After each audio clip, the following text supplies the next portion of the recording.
Fastest growing car brand in the world this year is Geely. And Geely's success this year, in my opinion, is mostly based on the fact that their electric car sales have grown more than anyone else. In fact, as a company, their EV sales have grown by nearly 100% this year.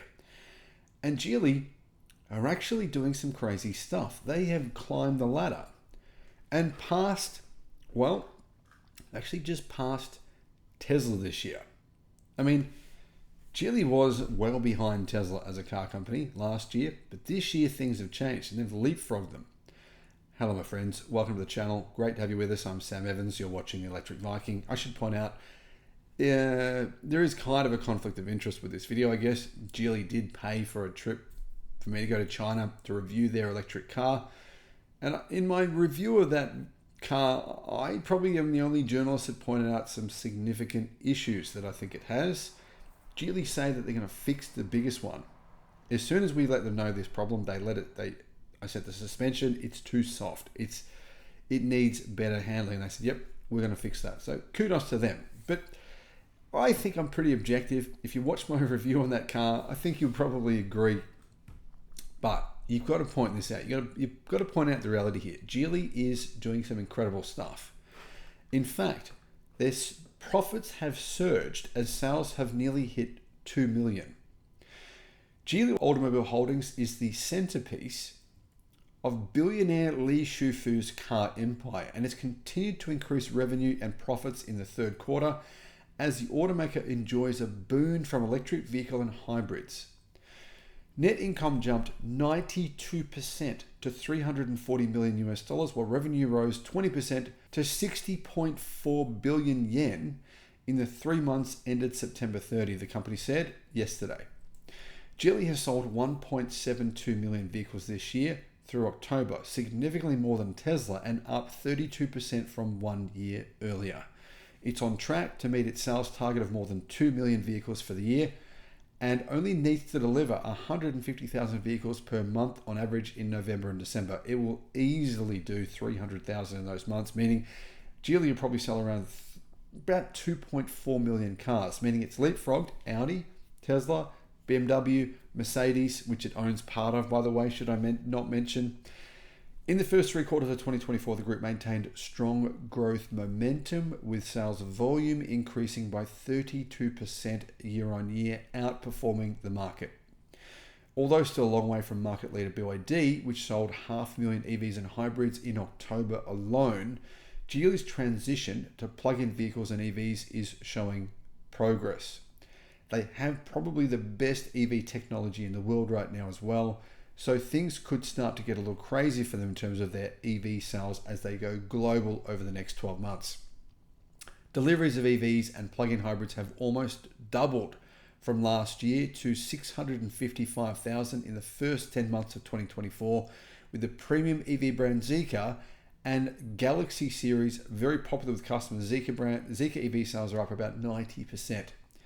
New EVs like the Yingyan, I don't know how to pronounce that, and the Galaxy EX5 crossover, which are going global. The EX5 crossover has been engineered for over 90 countries worldwide, and they have literally thousands and thousands of pre-orders. The Zeekr 7X had more than 30,000 pre-orders on the very first day that orders were available.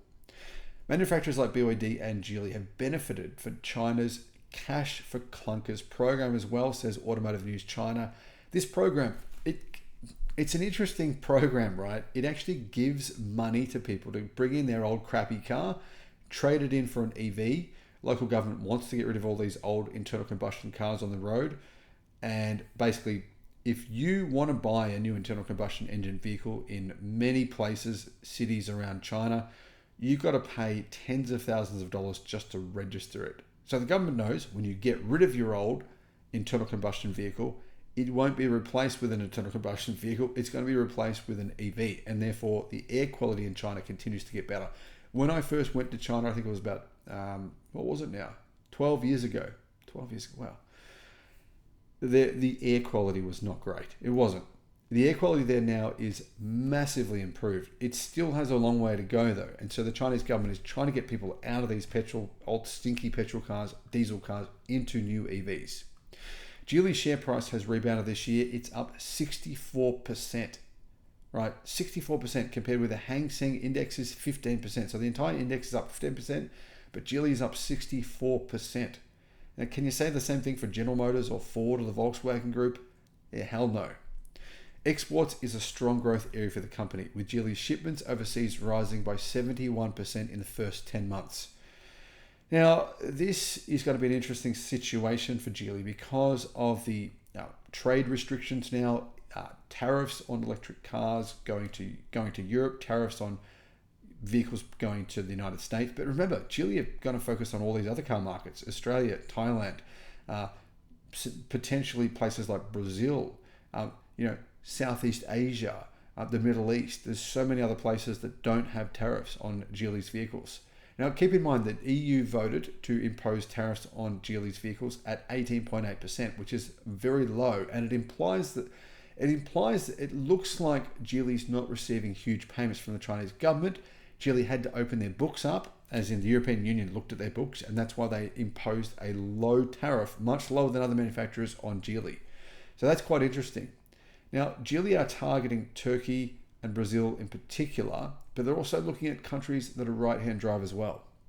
Russia, where Geely is one of the top-selling brands after Western automakers exited the market due to the invasion of Ukraine, is actually planning to raise taxes on imported cars. So that could be an interesting scenario.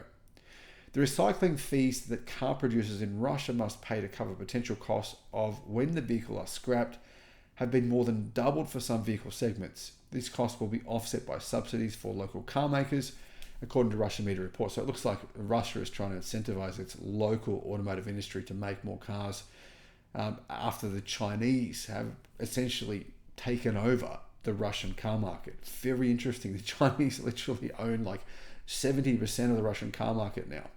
But getting back to Geely, Geely's success this year isn't based on Russia, that's for sure. It's based on its commitment to new, better vehicles, improving the quality of its cars, improving these. I mean, look at Geely. They have probably the best battery pack the best battery in the world, not just pack, but the best battery cells. How the hell did they do this? They've got two incredible new lithium iron phosphate batteries. They have the Golden Brick battery, which is the highest energy density lithium iron phosphate battery in the world. It's said to be at an energy density of around 250 watt hours per kilogram, which has never been seen before. Just absolutely incredible. Charging speeds of 600 kilowatt. They also have the Aegis short blade battery, which has an energy density of 192 watts per kilogram, and it's very affordable to manufacture. That's also an LFP battery. So it's not just a car company now. They also make very advanced batteries. They make drive motors for their cars. They're becoming vertically integrated. Wow, you can see why their share price has risen so much. Thanks for watching.